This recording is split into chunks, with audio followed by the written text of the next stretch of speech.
아, 야, 재밌네.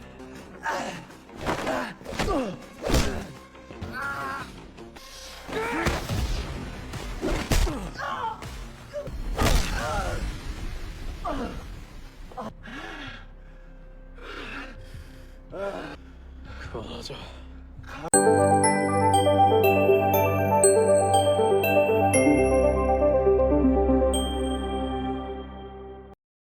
Kilas balik ke masa lalu, saat Yungi dan temannya, Gangyeon, menjadi korban perundungan oleh kakak kelas mereka. Keduanya dipaksa untuk memeras murid lain di sekolah, dengan target mengumpulkan uang sebesar 100 ribuan setiap minggu. Kakak kelas itu pun rutin mengawasi mereka, namun, Gangyeon menolak menjalankan perintah tersebut, sehingga ia terus-menerus dipukuli oleh para pelaku. Seminggu kemudian, kakak kelas itu memanggil mereka ke atap gedung sekolah dan menanyakan jumlah uang yang berhasil dikumpulkan. Gangyeon hanya membawa 24 ribuan, jumlah yang tentu saja jauh dari target yang diminta. Meski ditekan, Gangyeon tetap teguh menolak permintaan mereka, yang membuat para kakak kelas itu marah dan kembali memukulinya dengan brutal. Saat itu, Yungi diperintahkan untuk pergi terlebih dahulu karena mereka ingin memberi pelajaran kepada Gangyeon. Mereka bahkan menawarkan Yungi untuk menggantikan posisi temannya jika mau. Namun, Yungi memilih menyelamatkan diri sendiri dan meninggalkan Gangyeon seorang diri bersama para perundung. Ketika menuruni tangga, Yungi sempat menoleh dan melihat Gangyeon didorong ke tepi atap. Tanpa diketahui pasti apakah itu disengaja atau tidak, Gangyeon akhirnya terjatuh dari ketinggian. Insiden itu menyebabkan kakinya patah dan ia jatuh koma. Itulah awal mula dendam Yungi terhadap kelompok yang telah merundung temannya. Kembali ke masa kini, Kisu datang ke sekolah tempat Uigyum dan Yungi belajar, berniat menyelesaikan masalah lama dengan mereka. Yungi tak ingin lagi menyeret Uigyum ke dalam konflik ini, karena semua berakar dari masa lalunya dengan geng Kisu. Namun, menghadapi Kisu bukanlah perkara mudah. Ia dikenal sebagai preman tangguh dan sangat ditakuti. Dalam pertarungan itu, Yungi harus menerima pukulan bertubi-tubi hingga membuat Uigyum merasa perlu turun tangan membantunya.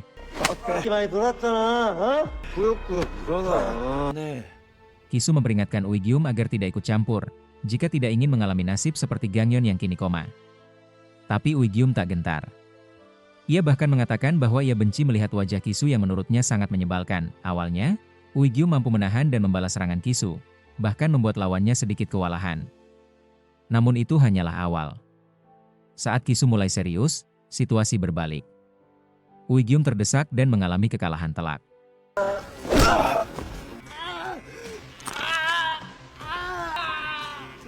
Ia menerima pukulan-pukulan keras yang memaksanya mundur, hingga tangannya terluka cukup parah dan menjadi sasaran serangan berulang dari Kisu. Belum puas, Kisu berniat melumpuhkan Uigyum secara permanen. Ia mengambil sebuah gitar dan bersiap memukul kaki Uigyum yang sudah tak berdaya. Tiba-tiba, Golji datang dan meminta Kisu untuk menghentikan tindakannya. Rupanya, Kisu mengenal Golji dan cukup terkejut mengetahui bahwa Golji juga bersekolah di sana. Golji menegaskan bahwa jika Kisu tidak menghentikan perbuatannya, maka ia sendiri yang akan turun tangan melawan. Mendengar itu, Kisu memilih mundur. Sebelum pergi, ia mengambil pemutar musik milik Uigyum dan berkata bahwa jika Uigyum ingin mengambil kembali barang tersebut, ia harus menemuinya secara langsung. Setelah Kisu pergi, Golji mengatakan bahwa utangnya kepada Yungi telah lunas karena ia sudah membantu mereka. Ia juga meminta Yungi untuk tidak lagi mengusiknya. Sementara itu, Uigyum yang mengalami luka cukup serius akhirnya tak sadarkan diri. Dalam tidurnya, ia mengingat masa lalunya bersama sang kakak, Sukyum.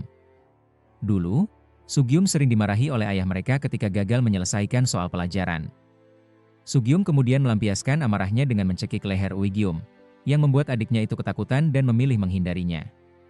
Ibunya sempat menasihati Sugyum agar tidak menyakiti Uigyum. Ia memeluk Sugyum dengan harapan bisa menenangkan emosinya.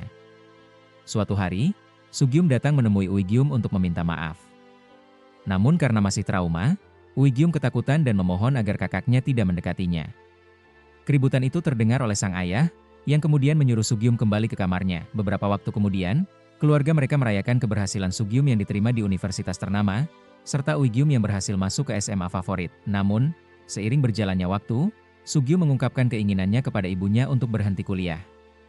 Sayangnya, sang ibu menganggap hal itu hanya candaan belaka. Saat Sugyum akhirnya menyampaikan hal yang sama kepada ayahnya, sang ayah murka.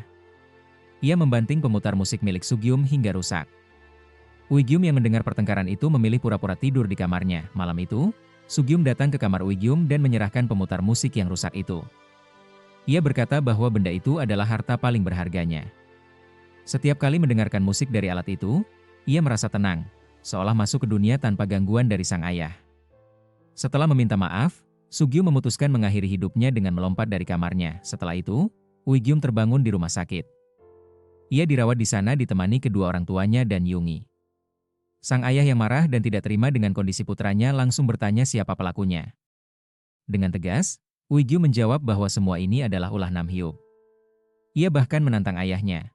Apakah ia berani membalas perbuatan Namhyuk? Mengingat ayah Namhyuk adalah rekan bisnisnya sendiri, sang ayah hanya terdiam, tidak menjawab apapun. Beberapa saat kemudian, Uigyum menanyakan kepada Yungi apakah ia tidak merasa bersalah karena telah memanfaatkannya untuk membalaskan dendam masa lalu. Hingga membuatnya harus terbaring di rumah sakit. Yungi pun meminta maaf atas semua yang telah terjadi, namun Uigyum tidak mempermasalahkan hal itu. Ia hanya mengatakan bahwa dirinya membenci wajah Kisu yang menyebalkan, dan ia bertekad untuk merebut kembali pemutar musik miliknya. Tapi Yungi mencoba menghentikannya, karena ia tahu bahwa Kisu bukan lawan yang mudah dikalahkan. 시작한 이유가 뭐냐? Keesokan harinya di sekolah, Yungi melihat ayah Uigyum dan segera menghampirinya. Ayah Uigyum mengatakan bahwa ia datang untuk mengajukan cuti sekolah. Setelah Uigyum keluar dari rumah sakit, ia berencana mengirim anaknya itu untuk melanjutkan sekolah di luar negeri. Ia pun meminta Yungi untuk tidak menghubungi Uigyum lagi. Yungi terkejut mendengar keputusan tersebut. Ia kembali masuk ke kelas, namun di perjalanan bertemu dengan Sung Jun yang menanyakan kabar Uigyum. Yungi menjawab bahwa ia tidak tahu. Sung Jun lalu bertanya apakah Yungi puas melihat Uigyum terluka parah karena terlibat dalam masalah yang dipicu olehnya. Merasa terpukul, Yungi kemudian mendatangi Jisong. Ia meminta maaf karena dulu pernah bersikap pengecut dan meninggalkan Jisong sendirian.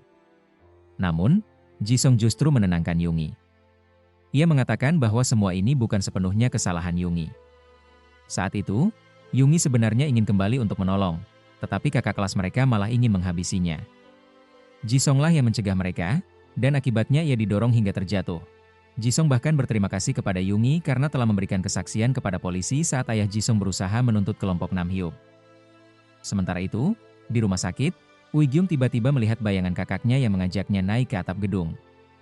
Di sana, mereka duduk di tepi gedung. Ibu Uigyum yang melihat hal itu dari kejauhan langsung panik, takut jika Uigyum berniat melompat.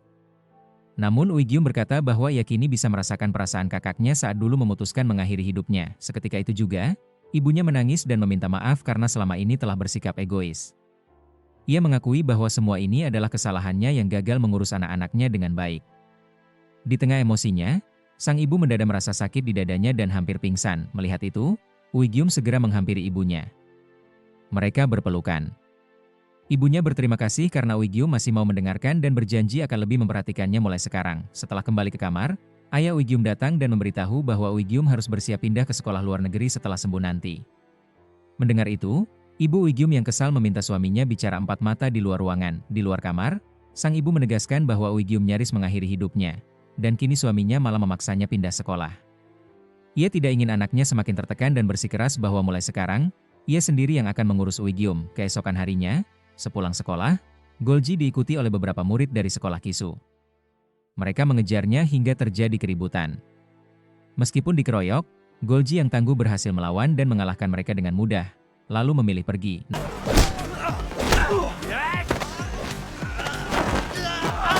Namun kelompok itu terus mengepung dan menyerangnya. Bahkan, kepala Golji sempat terkena hantaman batu bata hingga bahunya terkilir. Walau terluka, Golji masih mampu membalas serangan mereka. Akhirnya, ia bertemu langsung dengan Kisu. Pertarungan pun akan dimulai, dan kali ini, lawan yang dihadapi lebih seimbang. Golji masih berusaha bertahan dan melawan Kisu sambil berteriak penuh emosi. Tetapi karena ia sudah sangat kelelahan dan bahunya terkilir setelah melawan begitu banyak orang, akhirnya ia tumbang. Tangannya juga sudah terasa sangat sakit. Untungnya, lawan-lawannya memilih untuk pergi dan meninggalkannya begitu saja. Sementara itu, Uigyum dipindahkan oleh ibunya ke rumah yang baru. Sang ibu mengatakan bahwa mulai saat itu ia tidak akan memaksa Uigyum lagi seperti yang pernah dilakukan oleh ayahnya. Ia meminta Uigyum untuk melakukan apapun yang ia sukai karena kali ini ia akan mendukung penuh anaknya. Ayah Uigyum, ketika pulang ke rumah, Merasakan kesepian yang sangat dalam di rumah tersebut, Golji kemudian dikunjungi oleh Yungi. Saat itu, Golji menanyakan kabar Uigyum kepada Yungi, dan bahkan memberikan saran agar mereka tidak bertengkar lagi. Yungi sendiri merasa sudah malas berurusan dengan Sung Jun karena Sung Jun terus menyalahkannya atas semua kejadian yang terjadi. Di sisi lain, Yungi juga merasa sangat khawatir dengan kondisi Uigyum yang sudah tidak masuk sekolah lagi karena diminta beristirahat oleh ayahnya. Uigyum pun mulai menghabiskan waktu bersama ibunya. Mereka makan bersama, dan sang ibu berusaha mendekati Uigyum layaknya seorang ibu kepada anaknya. Usaha itu ternyata berhasil dan membuat Uigyum akhirnya bisa tertawa lagi. Yungi kemudian teringat bahwa pemutar musik milik Uigyum masih berada di tangan Kisu. Ia pun menemui Kisu dan meminta barang itu dikembalikan. Namun, Kisu menolak dan bertanya kenapa ia harus mengembalikannya. Yungi mengatakan bahwa kalau begitu, ia akan mengambilnya secara paksa. Akhirnya, pertarungan 1 lawan 1 pun terjadi antara mereka. Pertarungan itu berlangsung cukup seimbang, tidak seperti sebelumnya yang sering melibatkan pengeroyokan. Yungi sempat berhasil memukul dan menendang Kisu, tetapi pada akhirnya ia tetap kalah. Meski begitu, Kisu memutuskan untuk tidak melanjutkan pertarungan dan menyerahkan pemutar musik itu kepada Yungi.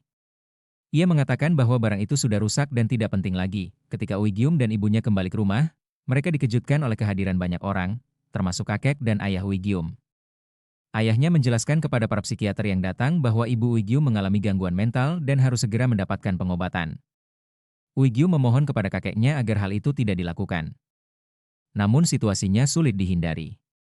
Sang ibu mencoba menenangkan Uigyum, mengatakan bahwa semuanya akan baik-baik saja dan ia tidak akan menyerah. Ia bahkan langsung menelepon pengacaranya dan meminta bantuan untuk menyelesaikan masalah ini. Kepada Uigyum, ia berjanji akan datang kembali dan menjemputnya secepat mungkin. Uigyum lalu mengatakan kepada ayahnya bahwa yang seharusnya menjalani pengobatan psikiatri bukan ibunya, tetapi justru ayahnya sendiri. Setelah itu, Uigyum dibawa pulang oleh kakek dan ayahnya. Namun di tengah perjalanan, ia menerima telepon dari Yungi yang memintanya untuk bertemu.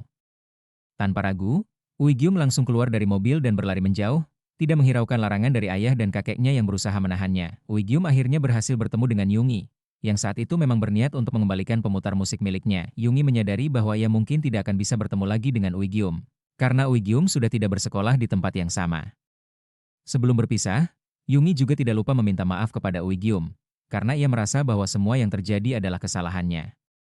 Ia mengatakan bahwa pemutar musik milik Uigyum sudah ia perbaiki, dan sekarang alat itu sudah bisa berfungsi seperti semula. Selama ini pemutar musik tersebut memang tidak mengeluarkan suara sama sekali. Setelah Yungi pergi, Uigyum mencoba memutar pemutar musiknya. Ternyata benar, alat itu kini berfungsi dengan baik, sesuai dengan yang dikatakan Yungi. Untuk pertama kalinya, Uigyum bisa kembali mendengarkan musik dari pemutar musik kesayangannya. Keesokan paginya, ayah Uigyum bertanya kepada Yungi tentang keberadaan Uigyum. Saat itu barulah diketahui bahwa Uigyum tidak pulang ke rumah. Ternyata pagi itu, Uigyum pergi ke sekolah tempat Kisu bersekolah. Ketika Kisu datang, Uigyum menegurnya dan menantangnya bertarung karena ia merasa belum puas. Ia tidak bisa menerima bahwa Kisu masih bisa hidup tenang setelah semua yang terjadi. Mereka pun langsung bertarung. Di awal pertarungan, Uigyum memang sempat kalah, tetapi ia tidak menyerah dan terus melawan hingga keadaan berbalik.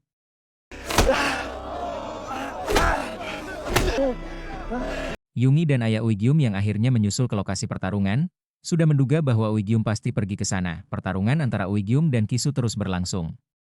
Pada akhirnya, Kisu menerima karmanya. Uigyum yang dipenuhi amarah, tidak berhenti hanya sampai Kisu tumbang. Ia terus memukuli wajah Kisu hingga babak belur. Semua itu adalah luapan emosi Uigyum, seolah-olah ia sedang memukul abangnya, ayahnya, bahkan dirinya sendiri. Uigyum bahkan ingin memberi pelajaran yang lebih keras lagi kepada Kisu, dengan menginjak-injaknya. Namun, saat itu ayahnya dan Yungi tiba dan mencoba menghentikannya. Sayangnya, Uigyum menolak berhenti. Ayahnya bertanya kenapa Uigyum bisa menjadi seperti itu, tetapi Uigyum hanya tersenyum dan langsung menginjak Kisu. Yungi sangat terkejut melihat Uigyum bisa berubah menjadi begitu kejam. Uigyum lalu menjawab pertanyaan ayahnya, mengatakan bahwa selama ini sang ayah tak pernah peduli, dan baru sekarang bertanya kenapa ia bisa seperti ini.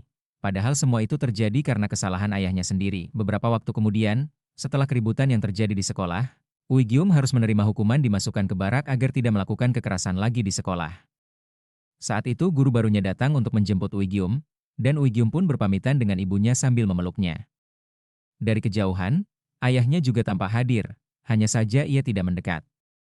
Uigyum tetap menunjukkan rasa hormat dengan menundukkan kepala sebagai bentuk salam perpisahan kepada ayahnya. Sesampainya di sekolah baru, Uigyum merasa bahwa ia akan kembali menjalani hari-hari sendirian. Namun ternyata, Yungi juga ikut pindah ke sekolah itu, dan bersama-sama mereka memulai perjalanan baru. Namun, saat mereka tiba di sekolah tersebut, mereka merasa ada yang aneh. Tempat itu lebih mirip penjara daripada sekolah. Guru mereka bahkan menggunakan kekerasan saat menyuruh mereka keluar dari mobil. Rupanya, sekolah itu adalah tempat khusus yang tidak memiliki nama.